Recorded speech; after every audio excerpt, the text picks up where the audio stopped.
Et voilà, retour sur le plateau de l'émission L'Alekou. Et là, nous sommes avec Dr Manikassi Paloma.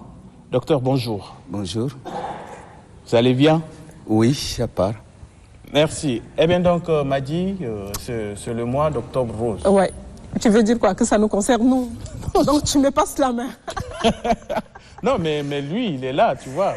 Bonjour docteur, bienvenue sur ce plateau. Oui, merci. Bonjour. C'est notre mois. Merci beaucoup. Merci de nous accompagner. D'accord. Merci à tous les hommes qui nous accompagnent. Nasraddine aussi nous accompagne. Merci Nasraddine. Merci Madi.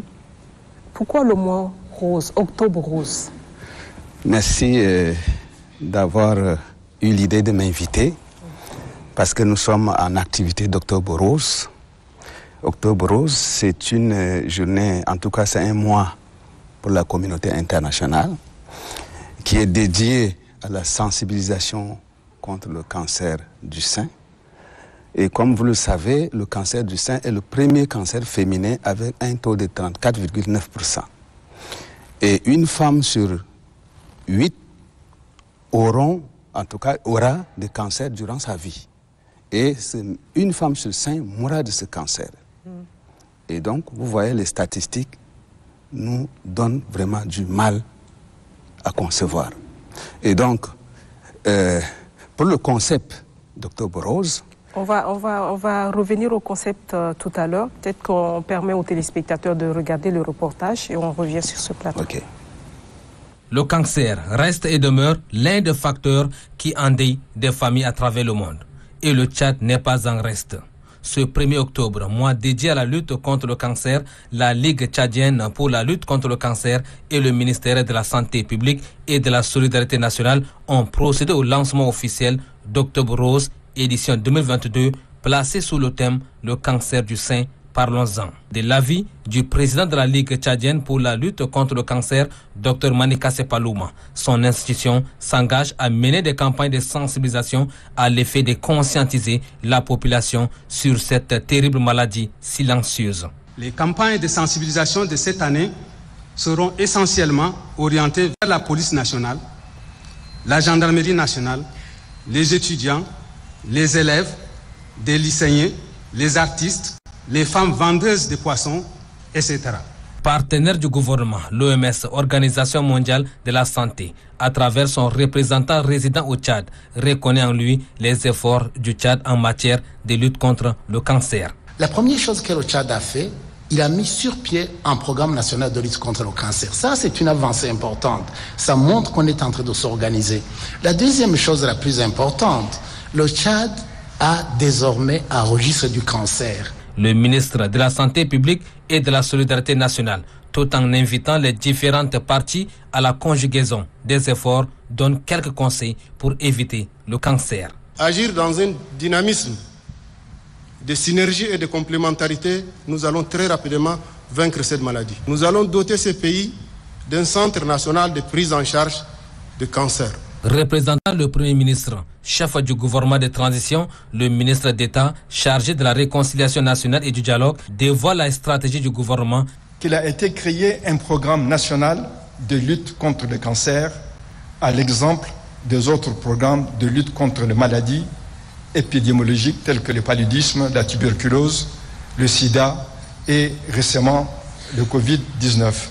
Ces actions sont couronnées par une forte volonté politique car la question du cancer est constamment discutée lors des réunions de suivi des indicateurs de santé directement présidées par le chef de l'État lui-même. Des personnalités conviées à cette cérémonie sont décorées par le comité d'organisation. C'est le ruban rose qui est mis sur leurs vêtements. Par cette distinction honorifique, l'accent est mis sur cette campagne destinée à sensibiliser les femmes au dépistage du cancer du sein. Et voilà un départ rose, clin d'œil à Varé Ladier pour ce reportage. Docteur, nous sommes avec vous. Parlez-nous un peu de ce concept. Vous avez commencé tantôt. OK. Le concept d'Octobre Rose est né en 1985 aux États-Unis par une femme qui s'appelait Evelyn Lauder. C'est une femme brillante qui qui produisait, donc qu'il avait une entreprise de production de parfums. Malheureusement, elle avait eu le cancer du sein, et donc en 85. Et toute son entreprise, elle a décidé de créer un centre de recherche contre le cancer. Et en même temps, il y avait une autre femme qui s'appelait Charlotte. Elle aussi, dans son entourage, il y avait des gens qui ont des cancers.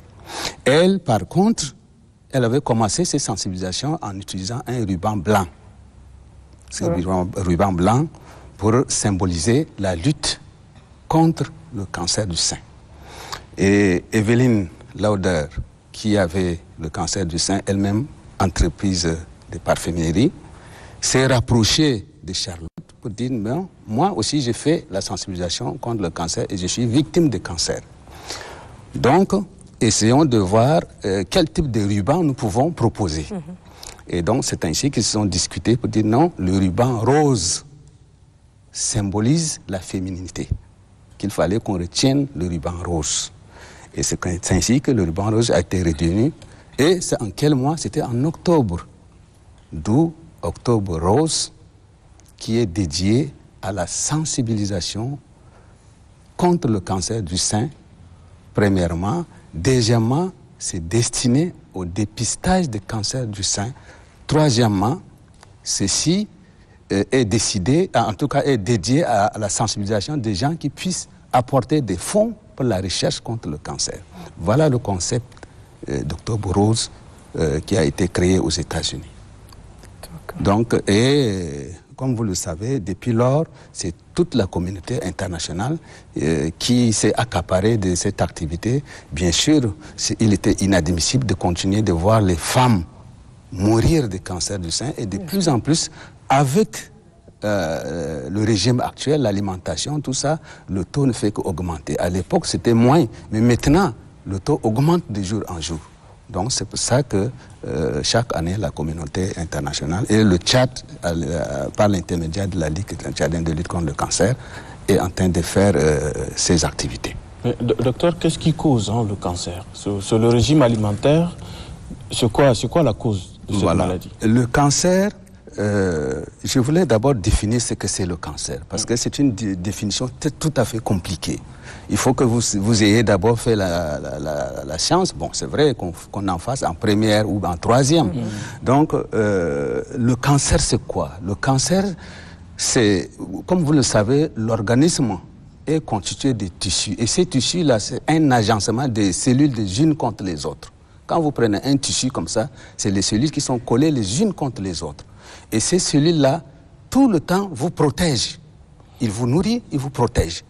Malheureusement, ce sont des cellules qui travaillent toute la journée, 24 heures sur 24.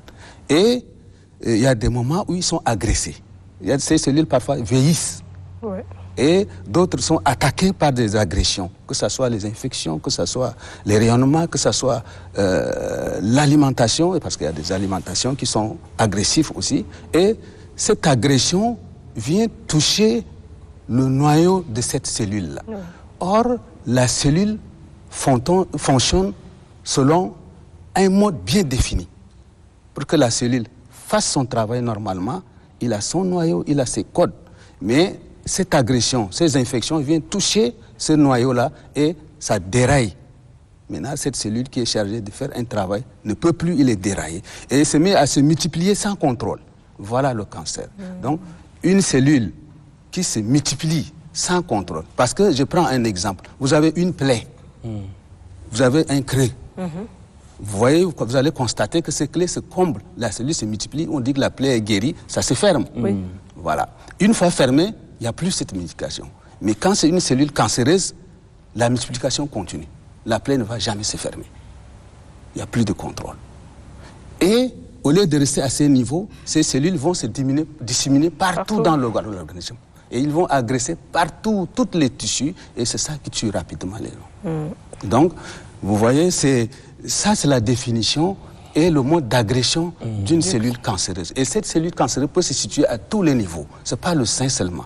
Vous avez les yeux, la tête, tous les tissus, même l'os peut avoir le cancer.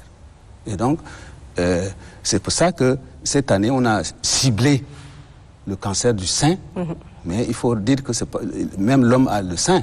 L'homme présente aussi le cancer du sein. Et c'est plus fatal que chez la femme. Et donc, quelles sont les causes de ces cancers? Nous, on exprime en termes de facteurs favorisants.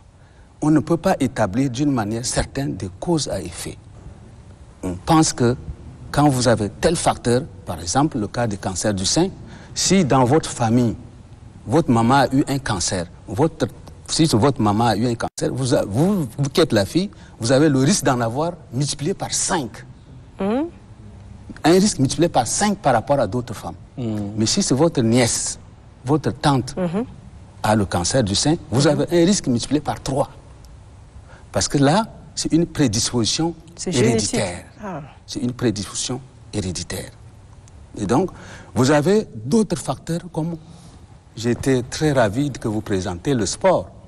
Parce que le sport, si vous ne faites pas le sport, la sédentarisation, c'est un gros facteur de risque de cancer. C'est un gros facteur de risque. Si vous faites régulièrement le sport, vous évitez au maximum jusqu'à 90% des cancers. Rien qu'en faisant le sport. Donc, ça évite le sport. Et donc, d'autres facteurs, vous savez, les Tchadiens aiment trop prendre de l'alcool, la cigarette. L'alcool, surtout, c'est pas facile. Le Tchadien, c'est l'alcoolisme. Ça, vous allez voir, beaucoup de gens ont le cancer du foie à cause de l'alcool. L'alcool ne fait pas seulement le cancer du foie, mais partout. Parce qu'il y a une dégradation de ces substances-là. Vous avalez, il y a une dégradation, une utilisation, et ça reste ce qu'on appelle les radicaux libres. Des parties qui vont maintenant provoquer le cancer, que ce soit le cancer du sein, que ce soit le cancer du foie, que ce soit partout dans l'organe. La cigarette contient des milliers de substances cancérigènes. Des milliers de substances. La cigarette que les gens prennent, que ce soit le chicha, que ce soit la cigarette, le tabagisme en général. Et donc, ce sont ces facteurs-là que la Ligue est en train de chercher à expliquer aux gens. Parce que ce n'est pas facile de dire que non, telle chose, c'est un cancer, mais ce n'est pas facile de faire comprendre le Tchadien. Même si vous le présentez, une femme qui a un sein volumineux avec une plaie ou avec quelque chose, vous dites le cancer, mais la population ne peut pas savoir. Pour eux, c'est une plaie comme une autre. Une boule, on va aller trouver les charlatans pour essayer de faire des scarifications. Et ils ne savent pas. Donc c'est pour ça que nous sommes en train de lutter. Et nous, c'est quoi? C'est de tout faire pour sensibiliser les gens sur ces facteurs de risque. Parce que nous n'avons pas un plateau technique pour les soigner. Il n'y a pas un hôpital pour les soigner. Et donc il faut dire non. Essayez de ne pas fumer la cigarette. Essayez de faire le sport. Ne buvez pas trop d'alcool. Parce que 2 verres d'alcool par jour augmentent le risque de cancer de 30%. 2 verres d'alcool. 2 verres seulement. 2 verres. Il y a des gens qui prennent des bouteilles. Voilà. 7, 8, 9. Mais bien sûr, à l'instant où ils sont en train de prendre 1 an, 2 ans, vous ne sentez rien. Mais quand ça va atteindre 10 ans après, ça vient. Vous avez les cirrhoses, vous avez le cancer. Ça commence à venir, on va dire non, c'est pas ça. Non, mes parents prenaient beaucoup d'alcool. Justement. Mais c'était ils n'étaient pas malades, comme on vous voyez, il y a les alcools frelactés qui ont des degrés extraordinaires, donc ils sont cancérigènes. Il y a d'autres même que les gens ont fabriqués expressément parce que les gens veulent diminuer la population. Donc ces gens-là vont avoir les cancers du foie, les cancers à tous les niveaux. Donc, vraiment, je crois que c'est ça qu'il faut le faire. Il faut sensibiliser la population tchadienne sur ce facteur. Docteur, Octobre Rose, on va dire que c'est une marche vers la lutte contre le cancer. Ça fait des années que cette activité existe. Quel est le changement que ça a apporté dans la vie du Tchadien? Oui, depuis 4 ans, la Ligue tchadienne de lutte contre le cancer a commencé à faire la sensibilisation. Mais je vous assure que le résultat est globalement positif. Positif, pourquoi? Parce que à l'époque, les gens ne sont pas conscients, mais depuis lors qu'on a commencé la sensibilisation, tous les hôpitaux sont afflués par des demandes de l'examen du sein. Est-ce que j'ai pas le cancer du sein? Est-ce que j'ai pas le cancer de la prostate? Parce que, rappelez-vous, plus de 60% des gens qui ont plus de 60 ans auront le cancer de la prostate. Et ça serait en Octobre Rose, nous allons maintenant discuter, essayer de parler du cancer de la prostate en novembre. Donc, le résultat est positif, toutes les femmes viennent, et même les hommes viennent. Malheureusement, nous découvrons beaucoup de cas. Soit les cas qui sont détectés précocement, on peut les guérir définitivement, soit les cas qui sont détectés tardivement, ces personnes sont vouées à la mort par manque du plateau technique, par manque d'un hôpital. C'est pour ça que j'ai crié au dialogue, pour dire non, nous sommes un pays pétrolier. Comment se fait-il depuis les années 60 on n'arrive pas à créer une unité pour traiter les cancers et que tous ces gens-là, jusqu'à l'heure actuelle, les gens meurent comme ça. Est-ce que c'est justifié? Non. Ce n'est pas justifié. Donc nous allons dire non. Ces résultats ont été couronnés d'échecs, mais notre déjà avantage, c'est que nous avons fait beaucoup plus de plaidoyer. Et ces autorités-là, jusqu'au président de la République, ils ont pris l'affaire en main. C'est déjà positif, parce que si ces autorités ont accaparé le dossier, regardez tout à l'heure, il y avait plus de 5 ministres qu'on a fait le lancement hier. On était sous le parrainage du Premier ministre. Donc, c'est déjà un pas positif. C'est une particularité d'impliquer. Et si ces autorités sont impliquées, ils ont rassuré que bientôt, il y aura la construction d'un centre. Et ça, c'est à l'actif de la Ligue. La Ligue n'est pas restée les bras croisés. Donc, on lutte. On a dit non, il faut absolument mettre le registre des cancers.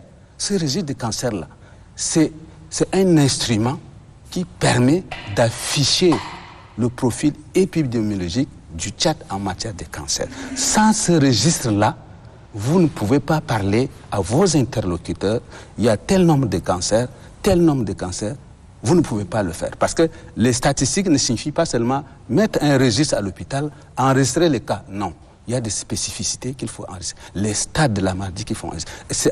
Avec ces registres-là, tous les partenaires du Tchad seront convaincus, y compris les autorités tchadiennes. On en fait, mais on n'a pas de statistiques précises pour convaincre nos autorités. Mais ça existe, malheureusement, beaucoup de femmes meurent. Et comme je vous l'ai dit, aucun médecin ne peut faire quelque chose. Si c'est le cancer du sein à un stade précoce, on opère, on enlève une grande partie. On peut même amputer complètement le sein. Et ça préserve la vie de la femme. Donc, on dit autant faire un dépistage précoce, traiter ces gens-là, leur donner la chance de survie, que de les abandonner, et ça va se multiplier, ça va se dégrader, et par la suite, c'est la mort. Ils vont aller chez les marabouts, ils vont aller chez les charlatans, et c'est comme ça qu'ils finissent leur vie. Merci beaucoup, docteur. Merci. Merci d'être venu. C'est bon? Tu es satisfaite? Sinon, docteur, satisfaite, mais ça me rend à la fois assez triste, là, donc c'est bon. Oui, ça s'élit sur ton visage. Mais quelquefois, on dit, pour éviter un peu le cancer, voilà, il faut le palper. Les gens le prennent ça comme, je sais pas, de l'amusement, mais quand même, est-ce que ça aide? Est-ce que ça évite le cancer, s'il faut palper le sein? Voilà, ça c'est très important. Et c'est là où nous allons toujours sensibiliser les femmes. On demande aux femmes de faire une autopalpation du sein, de toucher ses seins. Pourquoi pas demander au mari de les toucher le sein le soir? C'est possible. En touchant, vous savez, le tissu du sein, c'est presque uniforme. Ça a les mêmes structures. Mais en palpant, vous allez remarquer qu'il y a une structure particulière. Soit quelque chose de dur, soit une boule, soit une rétraction quelque part. Ou parfois même, vous allez trouver le mamellon, c'est rentré. Donc on dit que c'est ombiliqué, c'est rentré. Là, c'est un mauvais signe. Vous allez trouver la femme qui a une boule avec un ganglion à l'aisselle. C'est déjà dangereux. Et donc, en faisant ceci, si vous avez, la femme peut palper déjà une boule à 2,5 cm, elle peut déjà trouver. En moins de ça, elle ne pourra pas toucher. Donc, si elle palpe, elle retrouve cette boule-là, elle vient à l'hôpital. On essaie de faire la mammographie, on fait un test sanguin pour savoir est-ce que réellement cette petite boule-là, c'est un cancer ou ce n'est pas un cancer. Et donc, on confirme. Donc, l'effet de faire l'autopalpation, c'est partout dans le monde. Et avec ça, les femmes viennent massivement. Docteur, j'ai ça. Et quand ils palpent le sein, ils touchent les selles, ils trouvent les ganglions déjà. Ça, c'est dangereux déjà. Vous voyez? Et donc, là, on va faire amputer son sein et puis on va enlever ses ganglions pour qu'elle survive. Vous voyez, je suis allé jusqu'à quand j'ai consulté certains documents. Les Américains, par exemple, c'est un exemple que j'ai l'habitude de parler. Une Américaine qui dit si sa maman a un cancer, a eu un cancer, elle sait que vraiment elle a ces risques-là. Elle fait ses enfants, 2, 3 enfants, et puis il demande, il vient amputer moi tous les seins. On enlève tous les seins. Elle garde seulement les prothèses. Elle est épargnée. Oui. Elle n'aura plus ce cancer. Il en est de même pour un homme. Votre papa a eu le cancer de la prostate. C'est héréditaire. Vous-même qui êtes le fils, vous risquez d'avoir le cancer de la prostate. Les gens font leur enfant à 40 ans. Le cancer commence à partir de 40 ou 50 ans. Et à 50 ans, il enlève tous ses prostates et il est tranquille. Donc c'est une manière aussi de faire la prévention. Et comme chez nous, on n'a pas cet hôpital pour nous permettre de traiter, la meilleure arme, c'est de sensibiliser. Les gens viennent, on détecte tôt, on retrouve un cas qu'on peut traiter rapidement, on traite, la personne est guérie. Le cas où on ne peut plus, on les oriente dans les pays voisins et puis ils vont se faire prendre en charge. Merci beaucoup, docteur. Merci d'être venu sur ce plateau pour nous parler d'Octobre Rose. Je voulais juste dire que durant tout le mois d'Octobre Rose, on aura des activités. Il faudrait qu'on informe toute la population, on va faire des sensibilisations, on va faire appel aux artistes. Et nous donner toujours l'importance aux artistes. Elle répondra oui. Impliquer les artistes. Impliquer les artistes. Le mot est impliquer. On implique les artistes. On a déjà les utilise pas pour sensibiliser. Officielle pour inviter les journalistes pour discuter avec eux comment faire. Nous allons partir voir les vendeuses du marché. Vous savez, les poissons qu'on mange. Très rapidement, docteur, parce que le temps déjà. Les poissons qu'on mange, les gens ils mettent des hormones, les gens ils mettent les pia-pia, ils mettent des antis. Mais c'est cancérigène. Ouais. Les poissons n'ont plus de goût. Il faut qu'on passe vers eux pour leur informer que vous êtes en train d'intoxiquer les gens. Ouais. Hein? Bon. Merci. Merci beaucoup, docteur. Je rappelle que vous êtes le président de la Ligue tchadienne de lutte contre le cancer. Merci d'être venu sur ce plateau.